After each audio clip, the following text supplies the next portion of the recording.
Hey guys, B.O.L.T here. So,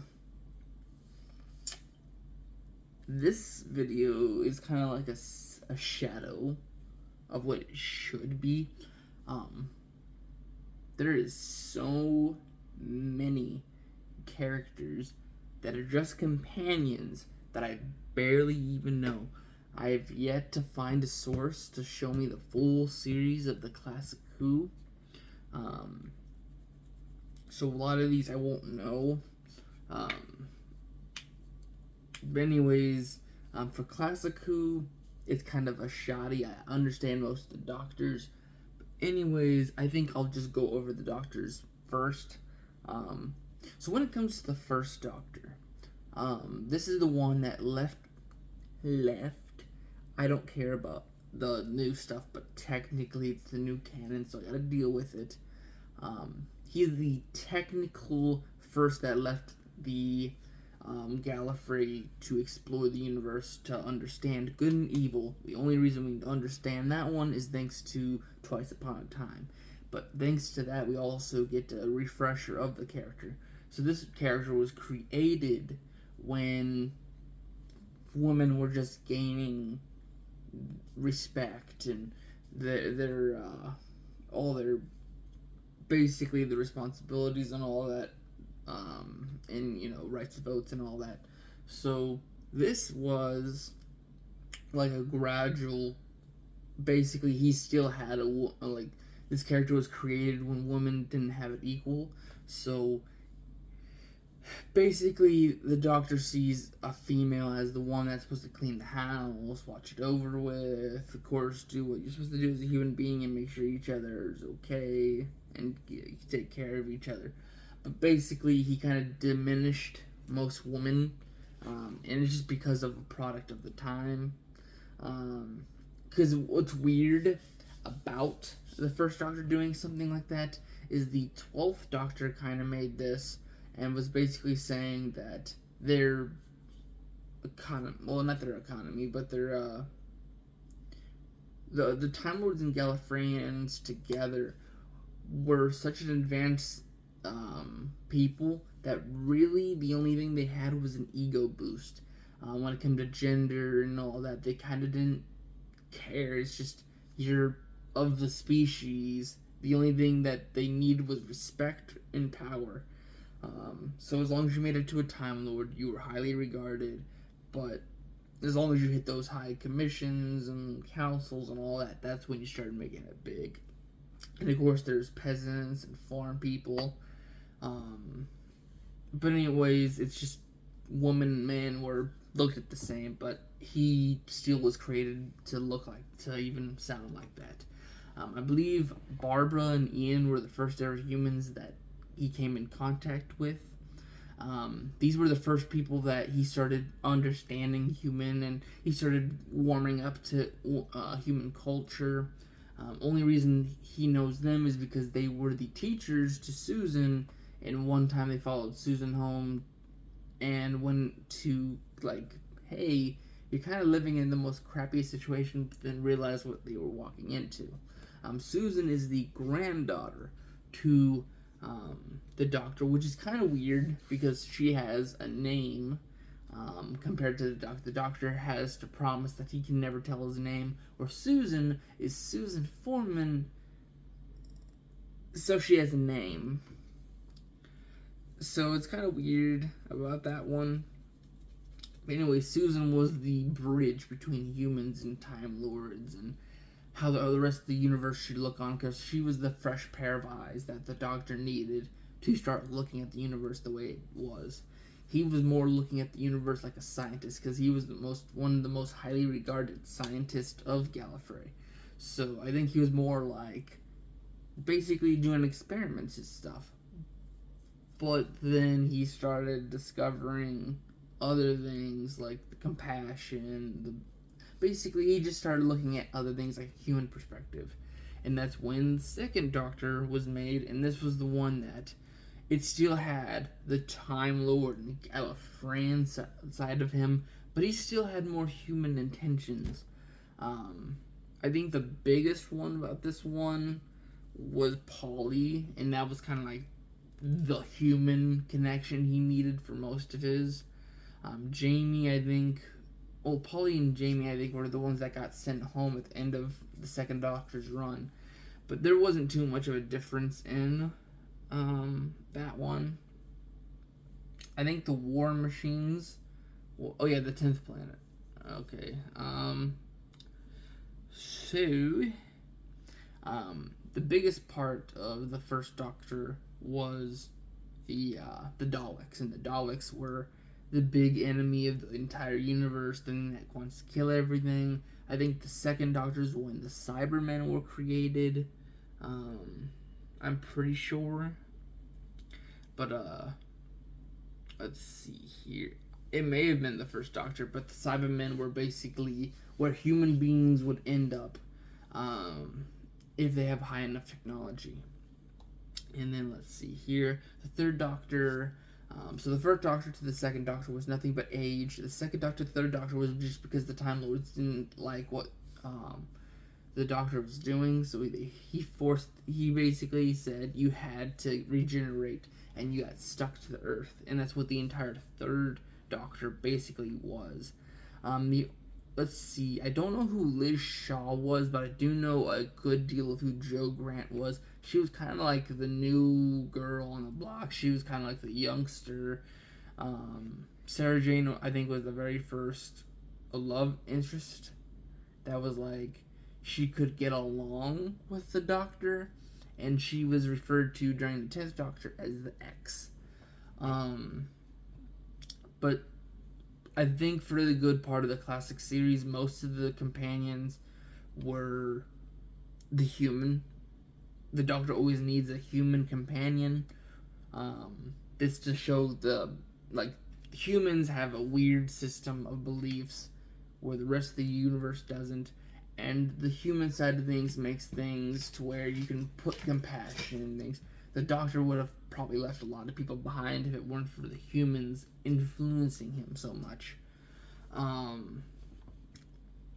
The third Doctor, let's see. The Brigadier was one of the biggest things. This was one of the more love-hate relationships that ever came out. But of course, this was also one of the most people that kind of fought for the Doctor's respects. And I think that did show the Doctor that there is a respectful side / warrior side to the humans that could possibly make them a good contender to actually fight by his side. Having an actual ally instead of someone that influenced him. Let's see, I think he was poisoned by spiders on the planet of spiders, and he got regenerated into the fourth Doctor. The fourth Doctor was the alien. So the first Doctor and second Doctor was the high and mighty Time Lord. The third Doctor was basically just a scientist / I think he knew how to do a sword. But that's kind of all the third Doctor was. The fourth Doctor was the most alien. He was the weirdo. If you walked into a conversation, you have absolutely no idea how he was. And because... but anyways, back to it. The only two that I've seen in this list that I kind of seen a big thing. I see K9, but K9 was more of a small time rule. Sarah Jane Smith was the very first companion that wanted to leave the Doctor. I'm sorry if the first to the third, I have no idea, but Sarah Jane Smith is the first ever companion I personally know that has left because of how much danger and all that. She wanted to live her own life, and she was the first ever character to be like, I need an out. Romana, I think, was the first ever Time Lord / alien to travel with the Doctor. And that was just, I think, another Time Lord. Anyways, he got pushed off I think it was a windmill or something like that, a power station, by the Master, and transferred, thanks to the Watcher, into the fifth Doctor. And And I think the biggest part of the Fifth Doctor was Andric. Andric was, I think, the high stakes that the Doctor finally learned he was in. I think he lost a few people. Like I said, I don't really know most of the classic series, but I think Andric was like the outlier that stuck it to the Doctor, as people can die depending on what I do and how I do, and sometimes I can't even do anything about it. And I think that was the thing where he kind of doesn't want to put people in shooting range, but he sometimes wants to have a companion. He has to have someone in the gun range, but yet he doesn't want to because he starts getting scared that they may die. The Fifth Doctor was poisoned. Couldn't find it. Well, there was not enough antidote for him, so he got regenerated into the Sixth. The Sixth Doctor, he was, I think, the Doctor that's the most outlier. Like, I said the Fourth Doctor was the outlier, but that's just because he was the most alien. I forgot to mention the Fifth Doctor was probably the most human. Like, of course, he was alien, but he was, for the most part, just a human actor. The Sixth Doctor was, no offense to Colin Baker, but there could be some people that liked his Doctor, but he was like the 180 of the Doctors. He was the Doctor who got more angrier at people by just a simple comment. And he was also the Doctor that I have no idea what it is, but I keep seeing it, is he strangles his companion. He is the first ever Doctor to lay hands on someone. And it's just, he's also the most, like, emotionally unstable, and I think it's just because of the Fifth Doctor's regeneration. Because here's the thing, is the First Doctor to the Second Doctor, that was just him becoming a better person. Second to Third Doctor, that was on the Time Lords. Third to Fourth Doctor, this was him being the fun-loving adventurer, but yet his alien part. The Fifth Doctor, I believe, was him accommodating for all the humans he was with. The Sixth Doctor was just because he was in the middle of a war front, and the anger and also the weird regeneration set forth, I think, the Sixth Doctor. Anyways, Perry is the only one I can kind of see being a part of this. But really, Perry and Mel, I know who they are, but yet it's not such a... He never had that big of an impact on the story. They never had a big impact. The Seventh Doctor, I think Ace, was the new thing. And I think this is probably... Actually, no.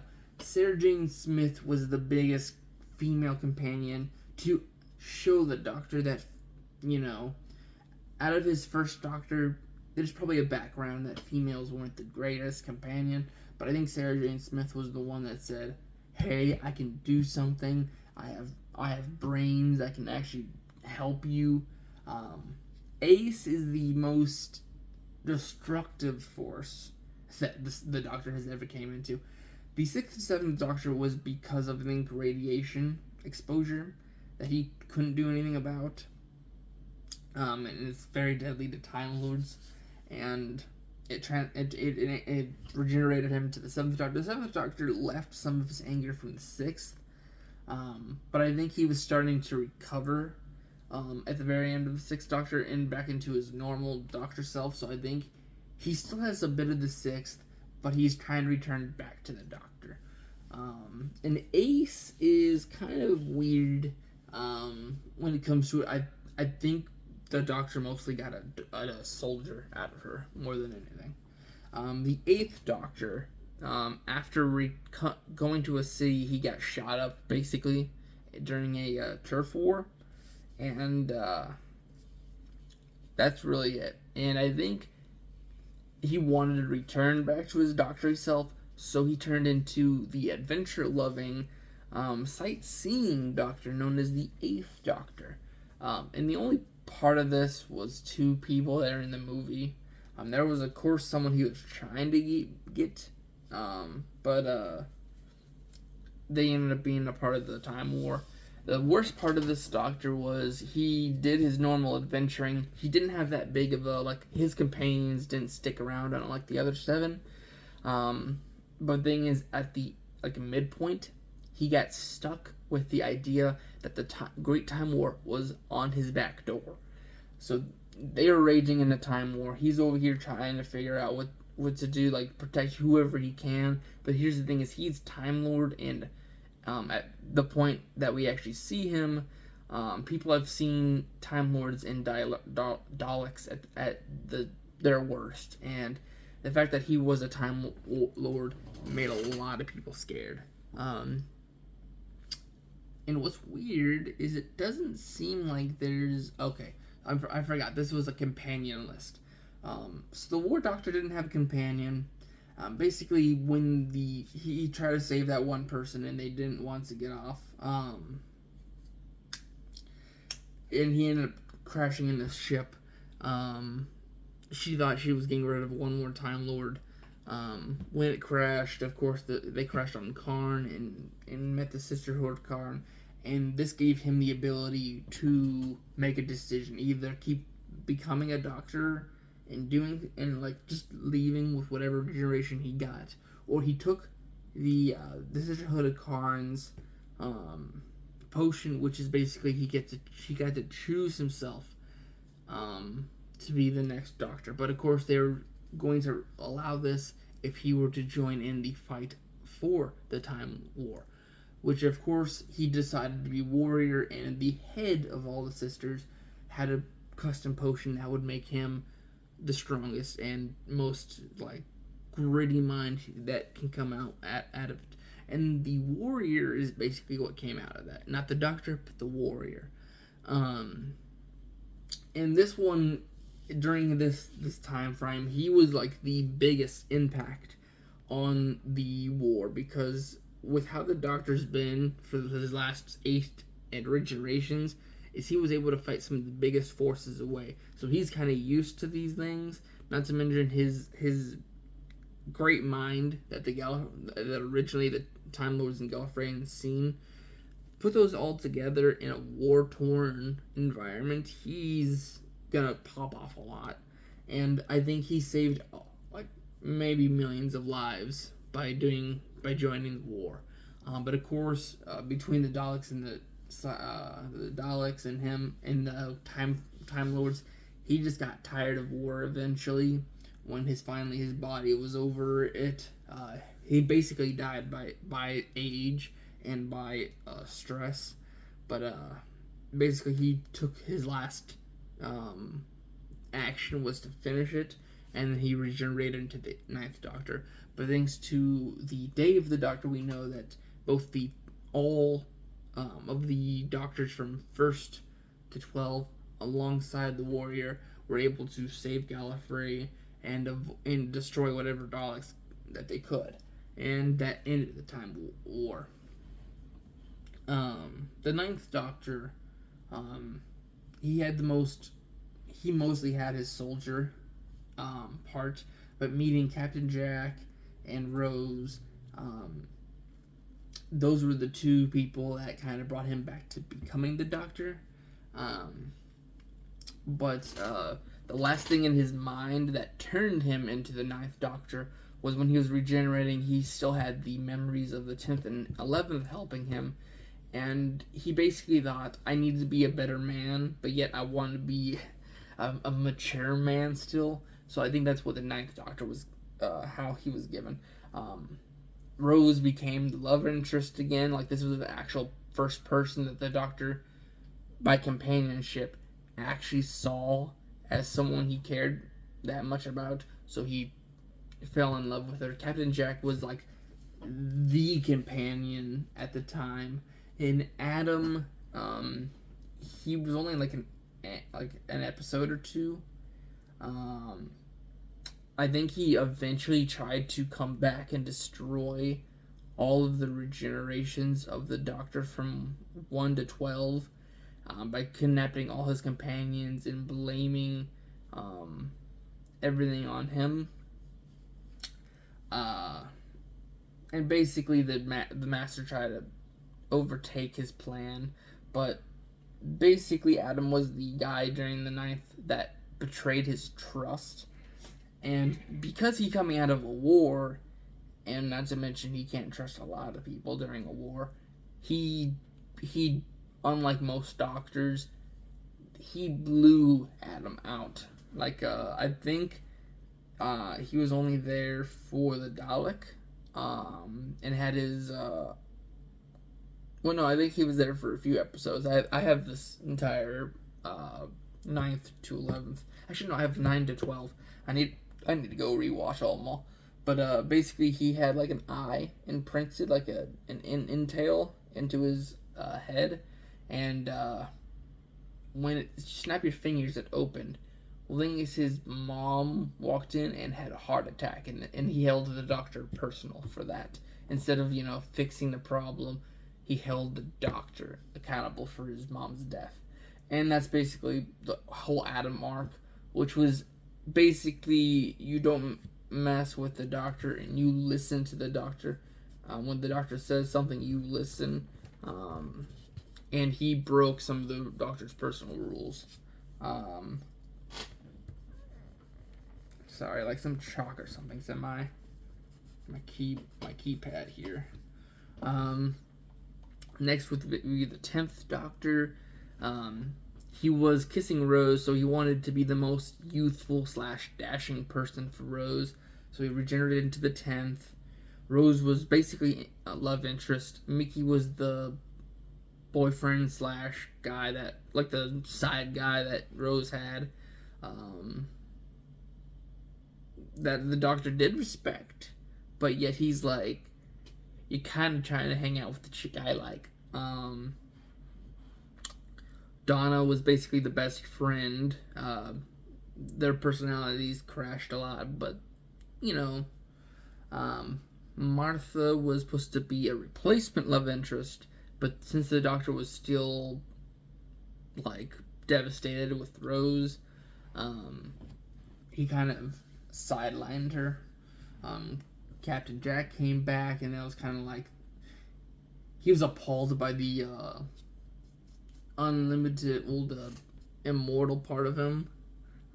Sarah Jane came back, and that was yet like the X, like Mickey says, and basically just says here's like the companion that outstretched the rest of them because she knew when to take it out.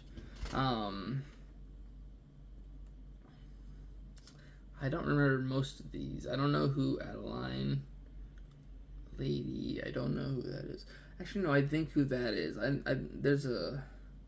I think. Let's see. Planet of the Dead. No, I don't know who that is. Oh, Adeline Brooke was the head researcher for Water on Mars. But who's on the Planet of the Dead? I think this companion was supposed to be like the attendant. Oh, the next Doctor, basically the governor, Dr. David Morrissey was he got imprinted with memories of the Doctor, but he wasn't a companion, weirdly. I don't know why they have it here. But anyways, he used his regeneration to make Meta 10. And when he was finally regenerating, in his head, that was his very last regeneration. So he made this one the youngest it could be, and also the most human / alien he can be. And that's what the 11th came out. Amy Pond was the first face. Roy Williams was basically the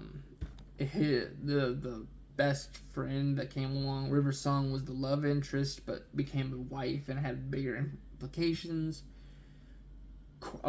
Craig. He was one of my favorite few episodes. Craig, he didn't really explore a lot of planets with the Doctor or anything like that. It was basically the Doctor jumped into his life to try to watch around him, and Craig ended up being a part of the adventure, which thanks to that, it gave him some positivity. He got the love of his life. He got married and he had a kid.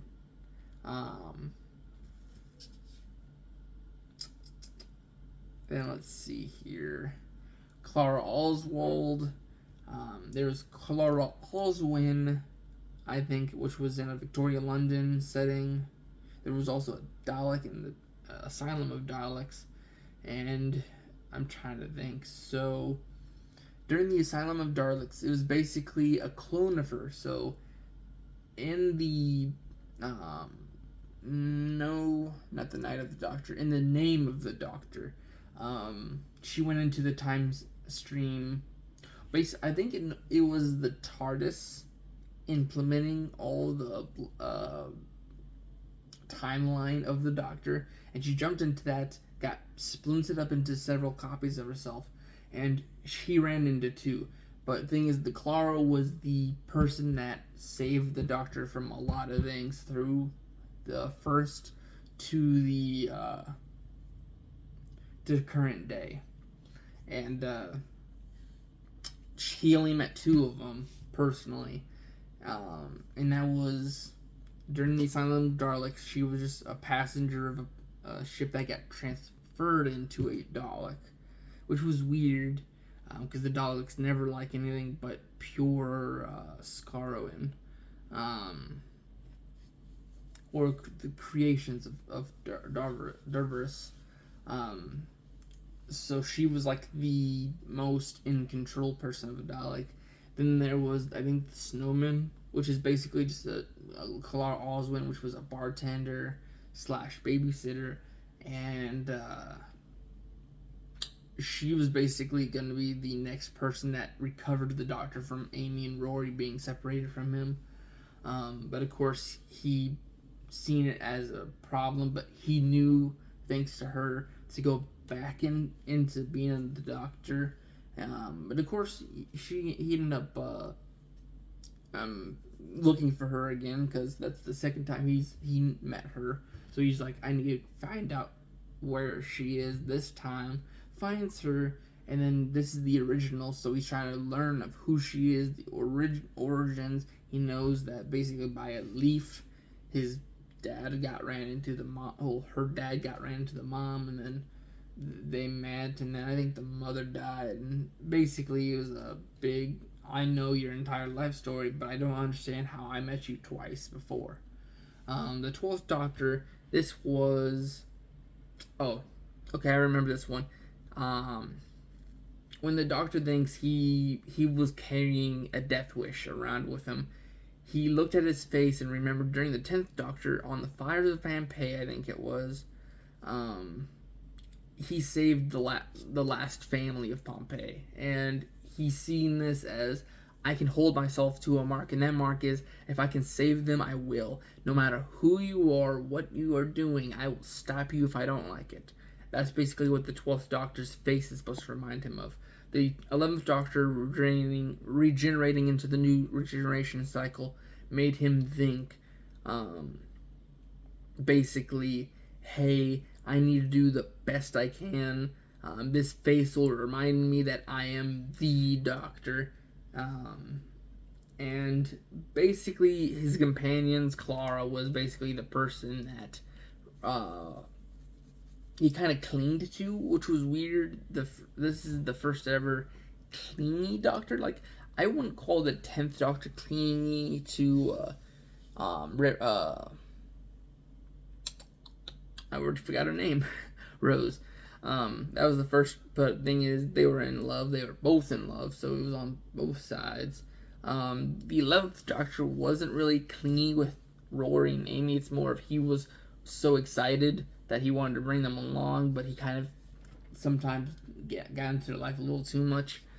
Clara was the one person that I think the 11th kind of was thinking in his head that he needs to protect Clara at all costs, make sure that she's safe. So I think he put that at the highest part of his list to keep Clara safe no matter what situation she's in. I think after her death, he got well, actually, at the very end of Clara's run, he got over that fact. I don't. Oh, yeah, True, River Song, and him met twice, I think, during that. Actually, no. I'm thinking about the 11th Doctor's End. But, during the wife of, the husbands of River Song, basically it was just, hey, this is the very end of her timeline, which means I'll never see her again. Nardole, this was basically gonna be the guy that reminded him to keep going. Bill Potts. I am still trying to research Bill. Bill was like the one person who kind of understood what the Doctor was looking at, in the ways of personal stuff, but when it came to how I think he kind of hunted her down. I need to figure it out, because I'm trying to look for a comic or something.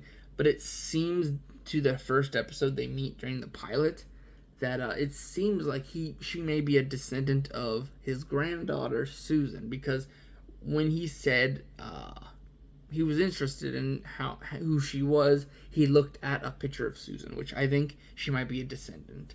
Going from 12 to 13,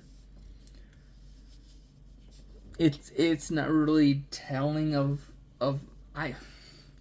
nothing to her, but the 13th Doctor, I think, is the most basic character. It's not even and half the time it doesn't even show that it's the Doctor. It's just some random character in a sci-fi show. That's what the 13th Doctor gives me. Graham, Ryan, and Yasmin were pretty good characters. Basically, they had different aspects of life and problems. Like, I think Ryan had he couldn't ride a bike because he couldn't get his feet to work that way. And Graham was just a broken old man that lost Ruth, which was the grandmother, I believe, in the beginning. And he was kind of like the supportive character. And Yasmin was kind of like the female friend, which, it's just, this was the weakest section, I think. Like, I loved it when Jack came back, but of course we probably won't get that back thanks to the stuff that's been coming out. I mean, personal space and all that. I just wish we got him back because of the fact that he was one of the characters that could, just like River Song, pop in to the Doctor timeline here and there, and I wanted to see him become the face of Bo eventually. Like, him actually age would have been nice. But anyways, that's really it. So I already told you all the reasons. So let's go over who was the biggest biggest companions. So I think during the first Doctor, you have to share it with Barbara, Ian, and Susan. Susan was the bridge. Barbara and Ian were the ties to humanity. The second Doctor, I believe, Polly and Jamie were the biggest two. That's just because they were the most impactful, I believe. The third Doctor would be easily Sarah Jane Smith. Actually, Sarah Jane and Brigadier were the two biggest characters for him. The fourth Doctor, I'm going to go ahead and give it back to Sarah Jane, because that was the biggest part, was just her leaving. The fifth Doctor, easily Andric. Andric was like it was like basically a PTSD for him. Basically, whenever a companion is in danger, I believe he thinks back to Andric. The sixth Doctor, Perry, I think, because Perry is the one that kind of just stuck out whenever I was watching certain things of his. Ace is easily the seventh Doctor's. Grace is the only one we've seen on screen for the eighth Doctor, but she's the one that led him to basically connect back to his roots. The War Doctor had no companions. So I believe we'll just give it back to 10 and 11. Hey, go back to being the Doctor. The ninth Doctor. Ooh. I'm going to give it to Rose. Even though Captain Jack was a pretty big part of who he was, I don't think I'll give him the full credit of that. Because Rose was basically his line for that.